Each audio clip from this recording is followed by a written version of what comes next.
Assalamualaikum dan salam sejahtera. Kami dari kumpulan 1 ingin membentangkan tugasan kumpulan kami yang bersubjek SCCA 1023 iaitu teori komunikasi.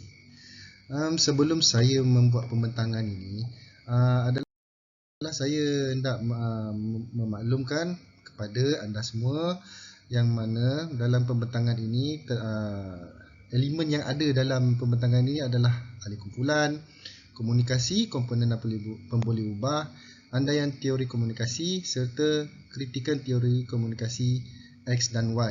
Seterusnya adalah kesimpulan. Dan untuk di part saya akan menerangkan mengenai pengenalan terhadap komunikasi ini, ya. So, dalam kumpulan kami iaitu kumpulan 1 adalah terdiri daripada saya, Hafizuddin, Encik Azri, Encik Syahril, Encik Safiq dan Encik Afiq. Okey, pengenalan seterusnya. Komunikasi mempunyai peranan yang besar, ya, dalam hidup manusia. Ia bukan sahaja membantu mengukuhkan hubungan sesama manusia, malahan juga membantu menyelesaikan masalah dan konflik yang dihadapi. Oleh itu, komunikasi menjadi salah satu bidang yang dikajikan secara berterusan ke hari ini oleh ramai cendekiawan dengan harapan manusia dapat menjumpai satu strategi dan prosedur untuk mencapai komunikasi yang berkesan. Oleh itu, kesedaran tentang betapa pentingnya komunikasi ini kepada manusia dapat dilihat apabila ramai di antara kita bertekad untuk membuahkan satu penyimpulan dalam mencapai komunikasi yang berkesan. Mengapa? Maksud saya, mengapa para cendekiawan ini seringkali menekankan konsep keberkesanan dalam komunikasi?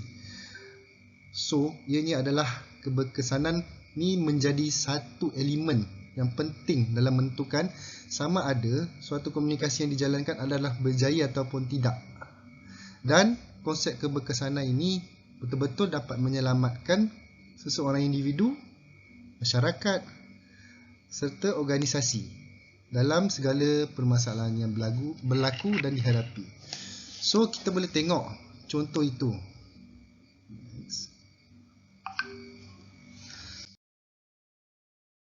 Sebagai contoh, peristiwa yang pernah terjadi pada sekumpulan pelancong Hong Kong yang terbunuh di Filipina, dan kejadian itu terjadi pada tahun 2010 menurut news tahun 2014. Dan dalam peristiwa malang tersebut, orang ramai mengeluh, bersimpati dan melahirkanlah rasa tak puas hati dalam mengemukakan pendapat mereka bahawa mangsa yang terkorban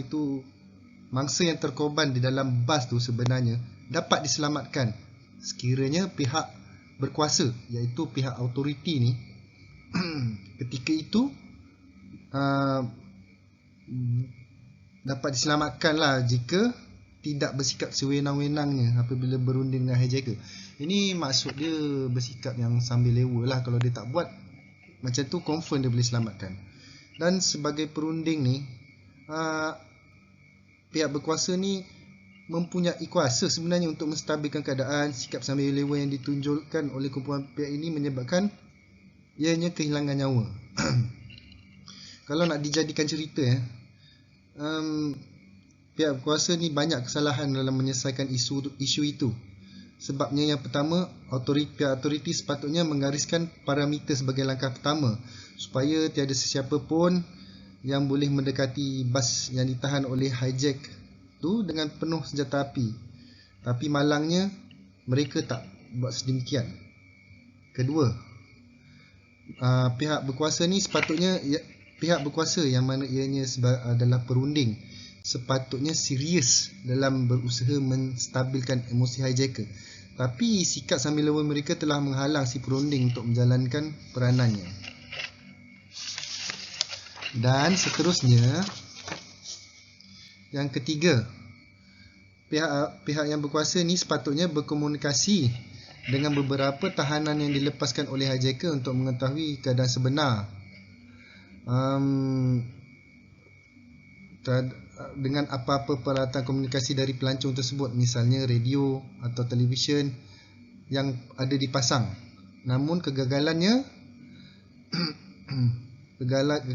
dan keegoan tinggi dalam diri mereka langsung yang mana mereka tidak berkomunikasi dengan tahanan-tahanan yang telah dilepaskan ini, menyebabkan mereka tak tahu setiap tingkah laku mereka yang berada di dalam ketika berada di dalam tinjauan hijacker, oleh kerana mereka tidak menggariskan parameter. Oleh kerana mereka tidak menggariskan parameter, ramai orang yang tidak berkenaan ni seperti pihak media dan orang-orang awam membuat rekod serta menghebohkan secara live dengan adanya televisyen, radio dan bas. Di dalam bas, hijacker dapat tahu tindakan yang dilakukan oleh pihak berkuasa ni. Kalau nak ikut logik lah kan, tak ada mana-mana pihak yang rela menghebohkan taktik ni atau senjata rahsia mereka untuk memenuhi rundingan yang bakal ataupun sedang berlangsung. Tapi malangnya tiada satu pun daripada pihak berkuasa ni sedar akan kesalahan yang dilakukan oleh pihak dia. So, dan akhirnya kebetulan pula hijacker dan tahanan ni kelaparan serta dan mempunyai perasaan yang tak menentu. Dan adik hijacker ni pun ada juga ditahan. Adik hijacker ni cuba mendekati bas untuk menghantar bantuan kepada hijacker, tapi dia tahan keras oleh pihak autoriti. So, emosi hijacker ni makin lama makin tidak stabil tau. Sebab lagi satu dia dah tengok menerusi televisyen yang saya nyatakan tadi di dalam bas.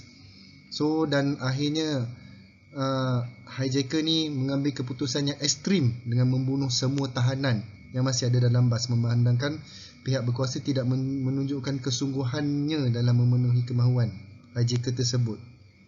Dan menerusi daripada kejadian ni amat jelas pentingnya keberkesanan dalam komunikasi, yang mana ianya merupakan satu elemen yang bukan sahaja membantu mencapai tujuan, namun komunikasi seperti ini mengukuhkan hubungan dan menyelesaikan masalah atau konflik, tetapi juga berkemampuan juga dalam menyelamatkan nyawa. Oleh itu, dan seterusnya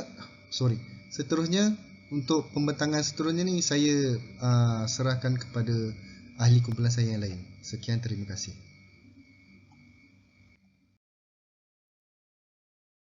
Terima kasih kepada saudara Hafizuddin di atas pembentangan itu tadi. So, seterusnya kita akan mendalami ataupun mempelajari berkenaan dengan komunikasi X dan juga Y. Okey, di sini komunikasi X dan Y ni telah dibangunkan ataupun dihasilkan oleh Douglas McGregor di sekolah MIT Sloan pada tahun 1960-an. Okey, beliau merupakan seorang pakar psikologi sosial lah. Okey, kajian beliau ni lebih kepada pemerhatian terhadap orang sekeliling, dan juga teori ni banyak digunakan oleh pengurusan subuh manusia, tingkah laku organisasi, komunikasi dan juga pembangunan organisasi. Okey, konsep ini terkenal dengan anggapan terhadap sifat dasar-dasar manusia. Okey, seterusnya.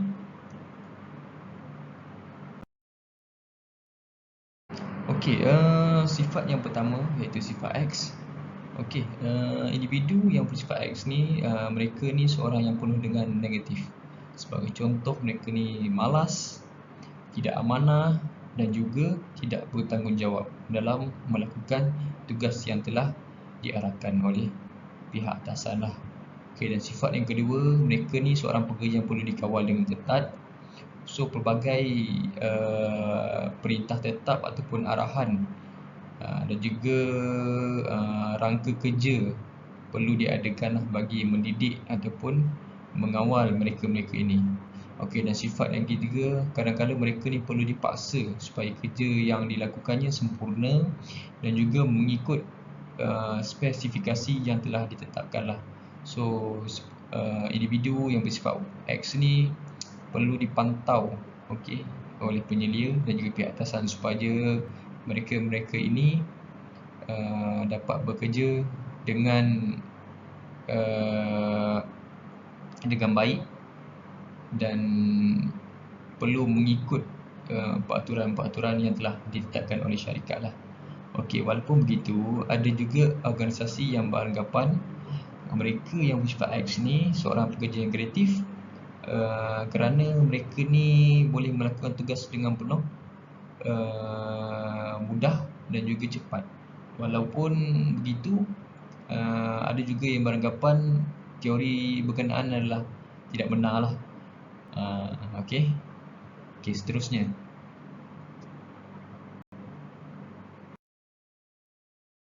Kita akan mempelajari sifat Y. Okey, sifat Y ni boleh dikategorikan sebagai individu-individu yang bersifat positif seperti bermotivasi, bertanggungjawab, amanah dan juga bercita tinggi. Okey, sifat yang kedua, mereka ni seorang yang disukai oleh pemimpin organisasi lah dan sangat meringankan beban pemimpin organisasi di peringkat atasan. So mereka ni dapat melakukan tugas dengan penuh bertanggungjawab, amanah dan juga tanpa perlu dikawal sentiasa. Dan sifat yang ketiga, biasalah mereka ni kebanyakan disukai oleh pihak atasan oleh kerana sifat-sifat positif mereka inilah. Okey. So sekiranya kita melihat kepada subjek ataupun pembelajaran yang diterapkan oleh negara Jepun pada umur awal lagi sehingga umur 10 tahun, negara Jepun ni tidak mengamalkan peperiksaan kepada mereka-mereka ini di bawah umur 10 tahun ke bawah. Okey. Mereka lebih menerapkan sifat tata susila, okey, kesopanan, peradaban dan juga bagaimana membentuk kepribadian individu-individu di negara Jepun lah. So di sini kita dapat lihat dapat lihatlah bagaimana negara Jepun dapat membangun dengan mudah kerana sifat-sifat mereka ni yang sangat rajin dan juga bermotivasi lah dalam melakukan tugas ataupun apabila masuk di alam pekerjaan dalam bekerja sebagai organisasi. Okey, so negara-negara yang membangun, negara lain boleh mencontohi negara Jepun lah bagaimana mereka membentuk kepribadian daripada akar umbi lagi.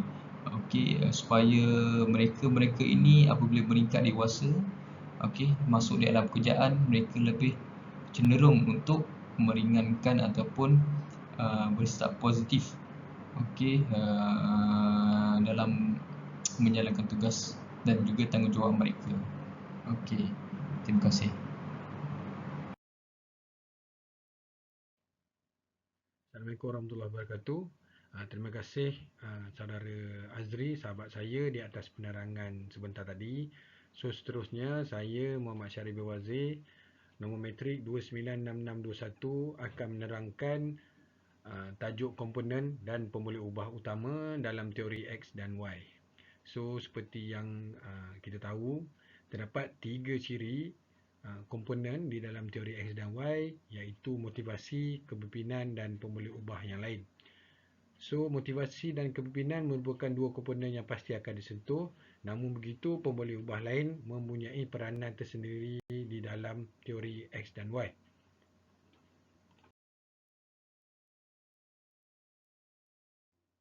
Komponen yang pertama dalam teori X dan Y adalah motivasi. Seperti yang kita tahu, setiap manusia perlu ada motivasi di dalam diri supaya kita terus bergerak untuk memajukan diri kita dan melakukan tindakan yang wajar.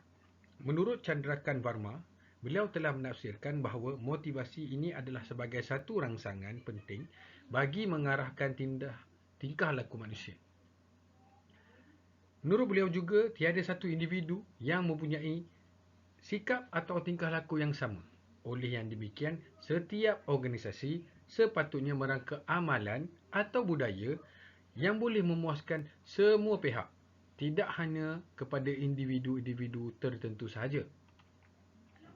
Tanpa komponen ini, manusia tidak mampu bergerak untuk menyumbangkan tenaga, atau kemahirannya dan juga memajukan diri, organisasi, masyarakat dan negaranya sendiri. Oleh itu, motivasi adalah satu komponen yang terpenting dalam teori X dan Y, memandangkan komponen ini dapat memberikan kesan yang sangat besar kepada organisasi dan negara.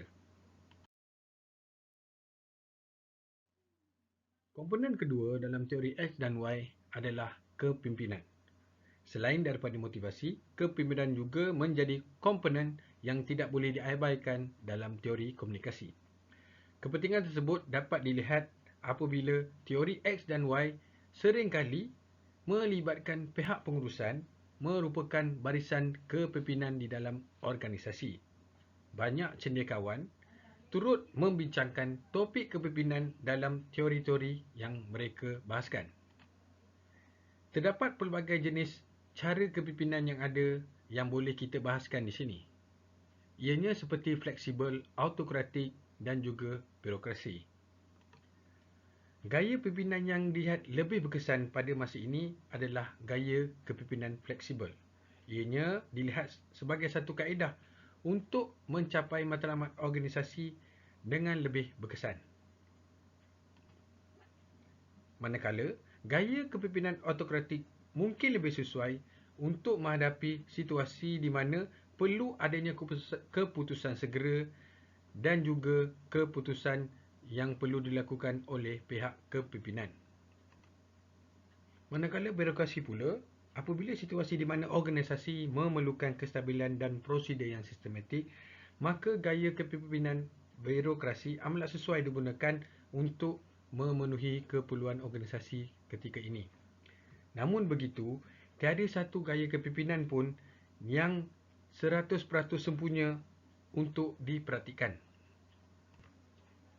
Namun begitu, komponen kepimpinan ini amat penting bagi membantu menjamin kelancaran operasi organisasi dan juga implikasi terhadap kaki tangan di dalam organisasi tersebut. Komponen ketiga dalam teori X dan Y adalah pemboleh ubah yang lain. Pemboleh ubah yang lain seperti manfaat kewangan, sokongan psikologi, manfaat keselamatan diri dan persekitaran kerja boleh mempengaruhi motivasi pekerja. Setiap manusia perlu mempunyai keinginan dan kemahuan yang ingin dipenuhi dalam hidupnya. Oleh itu, perkara-perkara yang didatakan tadi dapat membantu memotivasikan mereka, kaki tangan khususnya, dan juga barisan kepimpinan bagi mencapai matlamat organisasi tersebut. Pemboleh ubah yang lain juga merupakan salah satu elemen yang disentuh dalam teori komunikasi ini secara tidak langsung. Walaupun pemboleh ubah tersebut kelihatan sangat kecil, namun kita tidak dapat mengabaikan impaknya ke atas motivasi, kaki tangan dan juga kepimpinan di dalam sesebuah organisasi. Assalamualaikum dan selamat sejahtera. Terima kasih kepada rakan-rakan saya yang telah menerangkan berkenaan dengan assignment kumpulan kami. Terima kasih kepada saudara Hafizuddin, saudara Azri dan saudara Syahril. Okey, yang untuk berkenaan dengan komunikasi X dan Y, tadi sahabat saya, saudara Azri telah menyentuh sebuah sedikit berkenaan dengan komunikasi X dan Y. Dan di sini saya, Muhammad Syafiq bin Maknur, nombor matrik 296565, akan menerangkan berkenaan dengan andaian teori komunikasi X dan Y. Okey, untuk teori komunikasi X dan Y ni, yang mana kita tahu diperkenalkan oleh Douglas McGregor, menjelaskan dua pandangan yang bertentangan tentang perilaku manusia dalam organisasi lah. Okey, dalam dua pandangan tersebut, pandangan yang pertama mengkategorikan kekitangan organisasi sebagai kumpulan yang penuh dengan sifat yang negatif, dan satu lagi adalah kumpulan organisasi yang penuh dengan sifat yang positif. Dan di sini maka andaian bagi teori X dan Y ini adalah berbeza seperti berikut. Kita mulakan andaian bagi teori X. Untuk teori X, sebelum ni saudara Azri, kita telah menyentuhkan yang mana teori X ni adalah perkara yang negatif. So daripada andaian sini apa dapat dilihat apa sikap-sikap yang negatif ada pada individu bagi apa teori X ni. Sifat-sifat yang negatif seperti pemalas, tidak suka bekerja, mengelak daripada memikul tanggungjawab dan apa tidak suka diberi satu amanah untuk dalam satu pekerjaan dia. Lagi satu, untuk teori X ni, individu ni lebih cenderung kepada suasana kerja yang aman dan baik lah. Bukan saja di tempat kerja, tapi di dalam kehidupan sehariannya dan di tempat-tempat yang lain atau aktiviti seharian dia lah. Okey, bagi individu teori X ni, organisasi ataupun sekeliling lah dia perlu berusaha untuk membangkitkan semangat kaki tangan lah. Iaitu orang individu teori X ni kita perlu memberi kawalan yang ketat, dan kadang-kadang kita sebagai organisasi ni kita perlu membuat paksaan supaya mereka ni dapat bergerak dalam menjalan tanggungjawab mereka terhadap organisasi lah. Dan untuk kumpulan kaki tangan ni, bagi organisasi sebenarnya teori X ni, individu ni sebenarnya mudah dikawal dan diarahkan. Jadi ada kebaikan dan keburukan lah untuk bagi teori X ni. Teruskan dengan teori Y. Seperti yang kita tahu, teori Y ini adalah merupakan sesuatu yang berkenaan dengan benda-benda yang positif lah. Okey, bagi kaki tangan dan individu teori Y ni, mereka adalah merupakan pekerja ataupun kaki tangan yang suka dengan pekerjaan yang mereka lakukan. Mereka menikmati pekerjaan yang mereka lakukan. So bagi di sini, kaki tangan ni pendek kata, mereka tahu untuk mengendalikan diri mereka. Jadi sesuatu organisasi ataupun syarikat itu tidak perlu memberi penekanan yang penuh bagi individu yang berada dalam kategori teori Y inilah. Tapi disebabkan kaki tangan yang teori Y ni, mereka ni penuh dengan positif. Jadi berbanding dengan teori X ni dia memerlukan kawalan yang ketat lah. Jadi bagi teori Y ni, syarikat ataupun organisasi itu tidak perlu bagi kawalan yang ketat, kerana kaki tangan ini tahu untuk mengendalikan diri mereka lah. Jadi sebabkan individu dan kaki tangan dari teori Y ni, mereka ni memiliki cita-cita yang tinggi. Jadi kaki tangan ini adalah bersemangat dan kompetitif. Mereka ni akan terus belajar dan dalam masa yang sama boleh membantu organisasi dan syarikat. Dalam masa yang sama, mereka akan mengembangkan kemahiran mereka lah. Jadi ini akan membantu diri mereka sendirilah, individu tersebut. Hasil daripada penerangan tadi dapat kita tahu sedikit berkenaan dengan andaian bagi teori X dan teori Y. Yang mana teori X lebih kepada sesuatu yang negatif, manakala teori Y lebih kepada sesuatu yang positif. Okey, di sini dapat dilihat di layar, kita membuat sedikit perbezaan lah berkenaan dengan sifat-sifat bagi individu ataupun seseorang daripada teori X dan teori Y. Jadi terdapat di sini kita senaraikan 5 sifat bagi perbezaan. Jadi dapat dilihat sini, kita pergi kepada sini sifat yang pertama, iaitu sikap terhadap kerja lah. Bagi individu ataupun seseorang daripada teori X ni, dia lebih cenderung untuk mengelak daripada tanggungjawab. Mana dia akan cuba mengelak daripada tanggungjawab dalam satu pekerjaan dia. Jadi dia tidak suka untuk mengikut tanggungjawab ataupun amanah, dan dia akan cuba mengelak daripada benda-benda tersebut. Berbanding dengan teori Y, individu ataupun seseorang ni dia aktif membuat pekerjaan kerana dia berpendapat semua benda yang dilakukan itu adalah sifat semula jadi, sifat sebagai seorang pekerja. Jadi dia cuba untuk memikul tanggungjawab, memikul amanah dan sebagainya lah. Okey, kita pergi kepada sifat yang kedua, itu tahap kawalan. Tahap kawalan ni bagi individu ataupun seseorang, bagi teori X ni perlu ada kawalan yang ketat. Jadi individu bukan organisasi ataupun syarikat itu perlu ada kawalan yang ketat bagi individu ataupun seseorang bagi teori X ni. Manakala bagi individu ataupun seseorang bagi teori Y ni dia tidak perlu kawalan yang ketat, tidak perlu, kerana kaki tangan daripada teori Y ni dia lebih kepada self direct. Jadi dia boleh melakukan kerja sendiri tanpa ada kawalan lah. Okey, kita kepada sifat yang ketiga, iaitu keinginan dan motivasi.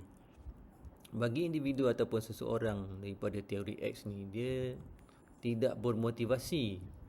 Jadi dia sukakan persekitaran kerja yang aman dan baik. Jadi dia tidak suka untuk kita panggil mencari peluang, nak ambil tanggungjawab tu, ambil tanggungjawab ni. Individu ataupun seorang teori X ni dia tidak suka benda-benda macam tu. Berbanding dengan individu ataupun seseorang teori Y, dia lebih bermotivasi. Jadi dia akan mencari peluang untuk mengikut tanggungjawab, mengikut amanah dan sebagainya. Dia akan mencari benda-benda tu sebab dia sangat bermotivasi berbanding dengan individu ataupun seseorang bagi teori X. Okey, kita pergi ke sifat yang keempat, itu kebaikan. Okey, untuk kebaikan bagi ni teori X, walaupun kita tahu dia satu yang negatif, tapi individu ni dia dipercayai dia kreatif dan pantas dalam menyempurnakan pekerjaan dia. Sebab apa? Sebab dia akan orang yang malas dalam melakukan kerja, dia akan cuba mencari alternatif. Jadi dalam menyiapkan satu kerja tu, dia akan mencari alternatif. Dia lagi mudah. Jadi bagi individu ataupun seseorang teori Y, daripada teori Y ni, dia mengikut apa saja yang pekerjaan, mengikut standard. Dia mengikut standard. Jadi dia tidak meluangkan masa yang banyak ke atas kaki tangan seperti sifat teori Y ni.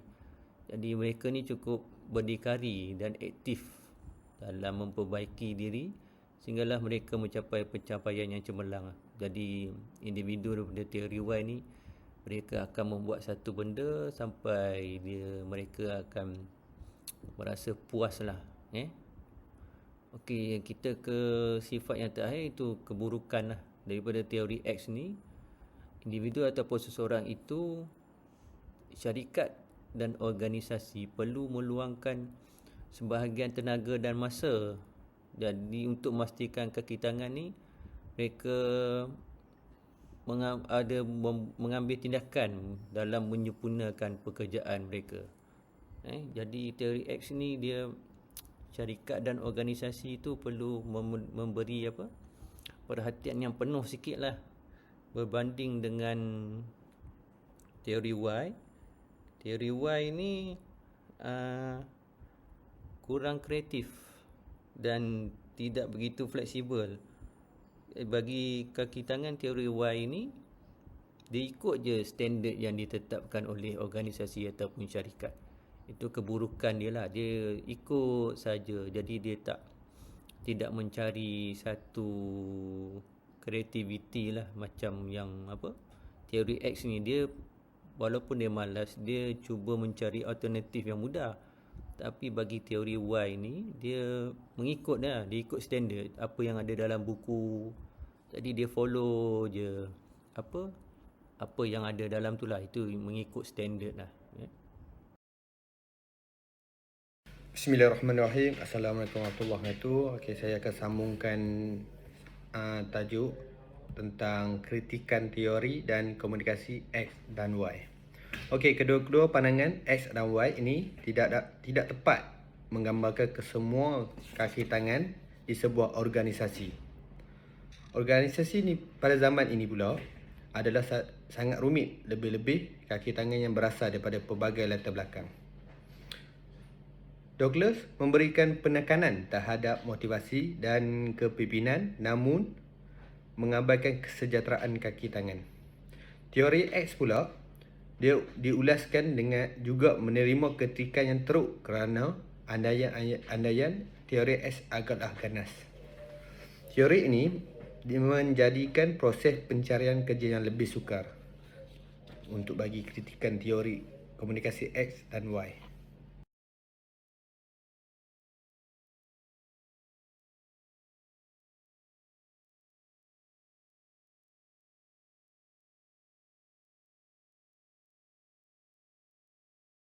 Kesimpulannya, kesimpulan bagi komunikasi X dan Y adalah tuntasnya banyak teori komunikasi diperkenalkan oleh cendekiawan.